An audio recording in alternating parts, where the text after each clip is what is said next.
우리가 지난 시간에 같이 나눴지만 구약의 가장 근본이 되는 교리는 신명기 6장 4절에 나와 있는 것과 같이 하나님이 유일한, 이 세상에 있는 어떠한 신이 있는 것이 아니라 오직 하나님만이 유일한 신이다. 그게 이제 구약의 교리의 근원입니다.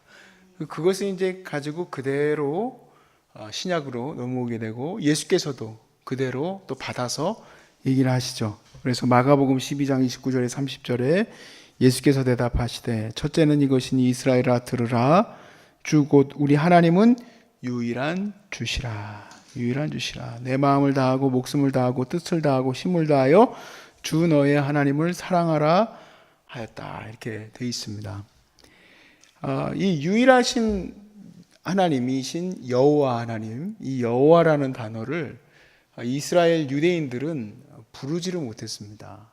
이 사람들은 이제 굉장히 경건하기 때문에 하나님이라는 단어를 함부로 부르지를 못하는 거예요. 그래서 여호와라는 단어의 음가를 그냥 아도나이라 해서, 아도나이는 주라는 뜻이거든요. 아도나이라 해서 여호와라는 구절만 나오면 여호와 하나님, 여호와 하나님 우리는 이제 막 그냥 읽지만 유대인들은 절대 읽을 수가 없어서 아도나이라 불렀습니다.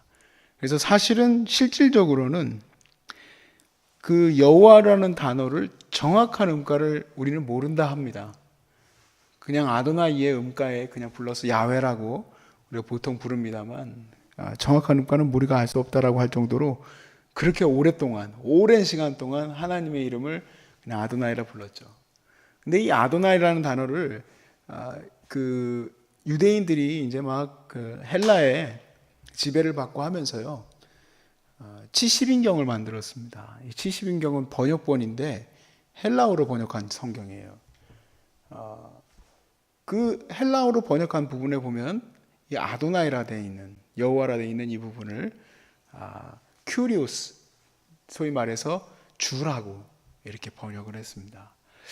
그리고 이 주라는, 이 큐리오스라는 단어를 신약으로 넘어와서 누구에게 사용합니까? 예수께 사용을 하게 되는 겁니다. 예수께 큐리오스, 즉 주여라는 단어를 쓰게 됩니다. 그래서 예수께서 바로 구약의 여호와께 사용하였던 이 호칭이 그대로 사용됨으로써 신약 백성들은 예수님이 동등한 분이시구나, 여호와와 동일한 분이시구나 라고 이제 그들이 고백하게 되는 겁니다. 그래서 이렇게 유일신교리 위에 우리가 잘 이해를 하려면 삼일체 교리를 우리가 잘 이해를 해야 되겠죠. 삼일체 교리와 기독론 교리를 잘 이해를 해야 되는데, 문제는 뭐냐면 여러분도 아시겠지만 이 시간에 이렇게 여러분과 함께 성경 공부를 같이 나누게 되면, 교리 공부를 하게 되면 갑자기 눈이 다 이렇게 동그래지세요. 설교를 하면 이제 익숙하니까 그냥 이렇게 듣는데, 그 말은 무슨 말이냐면 교리 공부를 너무 안 하는 겁니다. 우리 교리 공부한다고 하면 오후 예배 때 보통 하잖아요. 다 도망가고 다 도망가 버리니까 잘 안 하시죠. 대부분 이제 또 교리 공부한다고 하면은 또 일반 성도님들 말고 조금 이렇게 제자 훈련하고 열심히 하시려고 하는 분들에게 따로 이렇게 받아서 하게 되는데, 제 개인적으로는 저는 그냥 설교한 것만큼 똑같은 빈번수로 성경 공부를 가르쳐야 된다고 생각하는 사람이라서 저희 소중한 사람들 센터에서도 매주일마다 설교 한 편하고 또 성경 공부 1시간 반 이상씩 이렇게 제가 하고 있어요. 사실은 어떻게 보면은 설교 준비보다 더 오래 걸리는 게 이 교리 공부하는 게 더 오래 걸려요. 거의 뭐 밤새서 갈 때도 있고, 못할 때는 제가 이실직고도 해요. 오늘 숙제 못 해왔다고. 그럼 성경 공부 못하고 가는 날도 있고, 그럴 정도로 제가 이 성경 공부에 힘을 많이 씁니다. 그래서 그런 말들을 들을 때, 삼일체라는 말을 들을 때 우리가 잘 이해를 잘 못하고, 또 예수님의 그 기독론에 대해서도 잘 이해를 못하다 보니 이런 이단들이 예수님이 진짜 하나님이냐는 구절이 어디 있느냐, 이런 식으로 이제 접근하기 시작하면 있긴 있는 것 같은데 어떻게 설명이 안 되네? 이렇게 돼버리고 마는 거예요. 결국에는 이단들은 누구를 권위를 내리면 되냐면 예수님의 권위를 내리면 돼요. 물론 대단한 선지자인데 하나님은 아니다. 그러면 누가? 그렇죠. 내가. 교주가 이제 완성하러 오신 거죠. 2000년 뒤에. 왜냐면 아직도 인간들은 악하고 교회는 뭔가 부족하니까. 뭐 말할 것도 없죠. 저도 요즘 그 선거하는 거 보니까 뭐 그렇게 바꾸자고 하는지, 뭐 그렇게 그냥 자꾸 누가 잘못했다고 하는지, 그렇게 잘못하기도 했겠지만 그냥 열심히 다 사는 것 같은데 다 그러잖아요. 왜냐하면 비방해야 되니까. 교회를 어마어마하게 비방을 한단 말이에요. 그러면 우리도 또 보기에 또 그런 것 같고, 열심히 교회 우리가 이렇게 열심히 사역을 해도 열심히 막 비방하면은 우린 또 너무 힘이 드는 거예요. 그런 것들이. 그래서 결국에는 우리가 너무 이런 삼일체 교리를 잘 몰다 보니까 문제가 많이 생기게 됩니다. 하나님께서 이스라엘과 언약을 체결을 하셨습니다. 이스라엘과 시내산에서 언약을 체결하셨는데, 이 시내산 언약은 무엇입니까? 나는 너희의 하나님이 되고 너희는 나의 백성이 되리라. 너희를 거룩한 제사장 나라로 삼으리라 그러신 거예요. 이 거룩한 제사장의 나라로 나라 하나를 삼는다는 얘기는 무슨 말이냐면, 하나님은 이미 시내산 언약에서부터 온 세계를 염두하고 계시는 거죠. 그럼 이 온 세계를 염두한 이 언약, 시내산 언약은 무엇을 염두한 거냐? 예수 그리스도를 염두하는 거죠. 예수 그리스도의 보혈의 피를 통해서 하나님의 소위 말해서 섭리와 역사를 통해서 보시면 예수님을 통해서 온 이방에 복음이 전파되지 않습니까? 바로 이 예수 그리스도를 염두하시고 이 새 언약인 예수 그리스도의 보혈의 피로 말미암아 새로 체결되는 이 언약을 바라보신 건데, 이 새 언약이라는 말을 어디서 감히 갖다가 씁니까? 하나님의 교회 같은 곳에서 막 갖다 써요. 왜? 이 사람들은 유월절을 지켜야 된다는 거예요. 유월절을 지켜야 된다는 이 언약을 얘기를 해요. 그런데 여러분 잘 아시겠지만 우리가 다시 율법으로 돌아갈 수 있습니까? 율법으로 돌아갈 수 없는 거예요. 하나님이 이스라엘을 구별하셨을 때에는 너희는 거룩한 백성이야 하고 구별하셨을 때에는 그들이 율법을 지킴으로 거룩한 백성이 됩니다. 율법을 지킴으로 거룩한 백성이 돼요. 그리고 율법이라는 거 막 복잡하게 생각할 게 아니라 우리가 신명기에서 보았듯이 하나님을 향한 1, 2계명을 온전히 지키고, 또 하나님의 이름을 망령되이 일컫지 않고, 또 5계명부터 10계명이 있는 대로 내 이웃을 내 몸과 같이 사랑하라 하신 그 계명들을 지킴으로 그들의 그 지혜, 어떻게 이 백성들은 어떻게 이렇게 지혜로울까? 이 백성들은 어떻게 이렇게 사랑이 넘칠까? 이걸 보고 다른 사람들이 와서 하나님의 그 은혜의 말씀 앞에 돌아오게 하는 것이 하나님의 목적인데, 그러나 이것을 이스라엘의 긴 역사를 통해서 볼 때 어떻게 됐습니까? 이스라엘이 이루지 못했죠. 당장 우리가 여호수아 넘어서서 여호수아서에서 이렇게 끝나잖아요. 여호수아가 나는 여호와 하나님만 섬기겠다. 우리 가정은 여호와만 섬기겠다. 너희들이 어떻게 할지를 정해라 라고 얘기를 합니다. 왜냐하면 뻔하거든요. 이제 이스라엘 백성들이 하나님만 섬기는 것이 아니라 그들이 아직 죽이지 못했던 가나안의 이 우상들을 섬기게 될 것이 뻔하기 때문에, 그래서 사사기가 그렇게 엄청난 어려움들 속에서 평강이 없는 그러한 시대, 그리고 사무엘상하, 그리고 다윗으로부터 이어져서 이스라엘 역사들 전체가 얘기하고 있는 것은 그들이 율법 앞에 바로 서 있지 못했다는 거예요. 그래서 온 우상들이 다 들어오게 되고, 결국에 율법이 필연적으로 가져오게 하는 것은 무엇이냐면 예수님의 보혈이죠, 보혈. 이 율법을 따라서 인간의 육신을 입으신 예수 그리스도의 죽으심, 그 피의 죽으심, 흘리심이 우리의 모든 죄를 사해 주실 것으로 연결이 되게 한 거죠. 그래서 율법을 사도 바울이 예수 그리스도께로 나오게 하는 몽학선생이다 그랬습니다.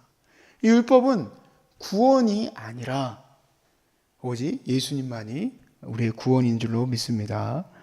그래서 율법을 지키지 못할 때 하나님의 진노로 죽을 수밖에 없게 되었으니, 우리가 이스라엘의 역사를 볼 때 BC 722년에 북이스라엘이 하나님의 진노를 받아 아수르에 멸망하고, 그리고 150년 후에 BC 586년에 남유다가 느부갓네살 왕, 바벨론의 느부갓네살 왕에 의해서 또 멸망을 당합니다. 근데 나라를 잃어버린 이 멸망당한 이 나라가 그 이후로 나라를 회복하느냐? 회복하지 못합니다. 물론 다시 돌아와서 그들이 성전도 짓고 했지만 바벨론이 강할 때는 바벨론의 속국이요, 페르시아의 또 속국이요, 또 그리고 잠깐 이스라엘이 좀 열심히 운동을 해서 독립한 기간도 있습니다. 하스몬 왕조라고 독립한 기간이 있지만 그건 짧게, 예수님이 오시기 전 BC 64년 경에서부터는 다시 또 로마의 속국이 돼요. 계속 로마의 속국. 그러다가 다른 나라, 뭐 이슬람 속국 됐다가 이제 그 역사 뒤로 AD 이제 뒤로 넘어가서부터는 지금에 이르는 게 된 겁니다. 하나님께서 이 세상을 구원하기 위하여 이스라엘을 택하시고, 그리고 이스라엘과 약속하신 그것이 폐하여졌는가? 그러지 않죠. 하나님이 이스라엘로 택하시고 하나님이 축복을 주신 참 이스라엘은 예수로 말미암아 그리스도를 믿는 모든 주의 백성들이 참 이스라엘이 된 것이다. 우리는 그렇게 믿습니다. 또한 참 이스라엘이 된 우리를 통해서 하나님의 그 영광이 온 땅 가운데 물이 바다 덮음같이 여호와를 인정하는 것이 가득하리라 하신 말씀이 성취되는 거죠. 성취 안 됐다면 하나님 우리가 믿을 필요가 뭐가 있겠습니까? 그걸 성취된 것을 우리가 믿고 있는 것은 예수님 때문에 믿는 거예요. 아, 그렇구나. 하나님의 그 놀라운 섭리. 그렇구나. 하나님의 그 말씀이 정말로 물이 바다 덮음같이 온 세상에 가득해지고, 하나님의 참된 그 복음이 한 번도 내 백성이라 부르지 아니한 그 백성들을 하나님께서 다시 백성으로 부르시게 되는 이런 놀라운 일을 우리 그리스도를 통해서 우리가 믿게 되는 것, 그게 바로 새 언약의 공동체죠. 근데 그 모든 과정을 떡 하고 떼어버리고 내가 진짜야 라고 한다면 나는 그 하나님을 믿을 수가 없어요. 2000년 동안 침묵하고 있던 하나님을 어떻게 믿겠습니까? 갑자기 한국에서 나타나서 하나님이 보내신 참된 교주다 하고 나타나면은 그걸 어떻게 믿겠어요? 내가 이렇게 아프고 병들었는데. 여러분, 그러나 우리가 예수를 믿는다는 것은 무슨 말입니까? 하나님은 참되시고 하나님은 능력과 권능이 많으신 줄로 믿습니다. 능력과 권능이 많으신 것을 우리가 물론 설교를 통해서 감동적인 말을 통해서도 배울 수 있지만 교리를 통해서 더 또 뜨겁게 느낄 수 있어요. 그렇구나. 하나님은 실패하지 않으시고 신실하신 분이시구나. 이 세상을 구원하실 예수 그리스도에 대해서 이사야가 이렇게 예언을 합니다. 이 예언이 헛된 겁니까? 아니죠. 이 예언이 참돼요. 그래서 이사야서 53장 2절부터 12절 말씀. 그는 주 앞에서 자라나기를 연한 순 같고 마른 땅에서 나온 뿌리 같아서 고운 모양도 없고 풍채도 없은즉 우리가 보기에 흠모할 만한 아름다운 것이 없도다. 그는 멸시를 받아 사람들에게 버림받았으며 간고를 많이 겪었으며 질고를 하는 자라 마치 사람들이 그에게서 얼굴을 가리는 것 같이 멸시를 당하였고 우리도 그를 귀히 여기지 아니하였도다. 그는 실로 우리의 질고를 지고 우리의 슬픔을 당하였거늘 우리는 생각하기를 그는 징벌을 받아 하나님께 맞으며 고난을 당한다 하였노라. 그가 찔림은 우리의 허물 때문이요 그가 상함은 우리의 죄악 때문이라. 그가 징계를 받음으로 우리는 평화를 누리고 그가 채찍에 맞음으로 우리는 나음을 받았도다. 할렐루야. 예수님 채찍에 맞으셨습니다. 예수님의 채찍에 맞으심이 곧 우리에게 나음을 주신 줄로 믿습니다. 우리에게 나음을 얻게 하셨어요. 또 뿐만 아니라 이사야서 61장 1절에 3절 말씀에 주 여호와의 영이 내게 내리셨으니 이는 여호와께서 내게 기름을 부으사 가난한 자에게 아름다운 소식을 전하게 하려 하심이라. 나를 보내사 마음이 상한 자를 고치며 포로된 자에게 자유를, 갇힌 자에게 노임을 선포하며 여호와의 은혜의 해와 우리 하나님의 보복의 날을 선포하여 모든 슬픈 자를 위로하되 무릇 시온에서 슬퍼하는 자에게 화관을 주어 그 죄를 대신하며 기쁨의 기름으로 그 슬픔을 대신하며 찬송의 옷으로 그 근심을 대신하고 그 대신하시고 그들이 의의 나무 곧 여호와께서 심으신 그 영광을 나타낼 자라 일컬음을 받게 하려 하심이라. 예수께서 2000년 전에 성전에서 이 말씀을 읽으시고 이렇게 얘기하셨습니다. 너희 귀에 응하였느니라. 너희 귀에 응하였느니라. 예수님을 믿는다는 건 그런 겁니다. 예수님을 믿는다는 것은 포로된 자가 자유케 되고 모든 어려운 자들이 나음을 얻게 되는 그 축복 앞에 서는 것이지 우리가 사변적인 종교를 믿는 것이 아님을 저는 확신합니다. 우리가 그것을 믿고 그리스도 앞에서 온전히 서서 나가셔서 예수 믿는 사람들은 왜 이렇게 힘이 없어요가 아니라 예수 믿는 사람들은 어떻게 저렇게 당당하고 힘이 있습니까?